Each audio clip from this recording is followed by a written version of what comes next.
మంచి వెంట్రుకలు అనేటివి ఉండి మాడు కనిపించకుండా ఉంటే ఆడవాళ్ళకి చాలా కాన్ఫిడెంట్ గా ఉంటారు. అది మీకు పాపిట వెడల్పు అవ్వటం, అలానే మాడు కనిపించటం, అలానే వెంట్రుకలు అనేటివి మరీ పల్చగా అయిపోయి మీకు జడ బక్కగా అవ్వటం, ఇలాంటి పరిస్థితుల్లో మనం ట్రాన్స్‌ప్లాంటేషన్ అనేది చేయొచ్చండి.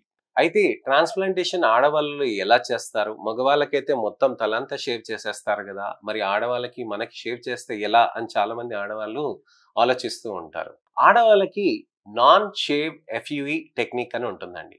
ఈ నాన్ షేవ్ ఎఫ్‌యుఇ టెక్నిక్ అనేది చాలా మంచి టెక్నిక్. ఆడవాళ్ళకి జడ ఉంటుంది కదండీ! ఇక్కడ ఎనక భాగంలో మనకి ఇక్కడ విపరీతంగా మనకి వెంట్రుకలు ఉంటాయి కదండీ! ముందు భాగంలో తక్కువుంటాయి. సో, మనం ఏం చేస్తామనంటే జడని ఇలా పైకి తీసి వెనక భాగంలో మాత్రం కొద్దిగా అంతా హెయిర్స్ ట్రిమ్ చేస్తాం. హెయిర్స్ ట్రిమ్ చేసి అక్కడి నుంచి మొద్దుబార్చుకొని ఒక్కొక్క వెంట్రుకని తీస్తామనమాట. ఆ వెంట్రుకలు అక్కడి నుంచి తీసినాక ముంగట భాగంలో ఇక్కడ తలపైన ఉన్న ఈ వెంట్రుకల్ని కూడా షేవ్ చేయకుండా వాటి మధ్యలోనే పెట్టటాన్ని non shave follicular unit extraction అని అంటారు.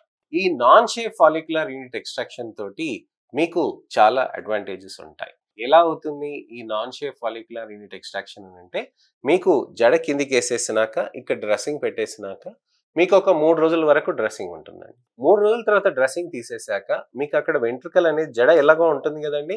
మధ్యలో ఉన్న వెంట్రుకలు ఒక 15 రోజుల్లో పెరిగిపోతాయన్నమాట. ఆ పెరిగిపోయిన దాంతోటి మీకు అసలు ట్రాన్స్‌ప్లాంట్ చేసినట్టుగా కనిపించదు.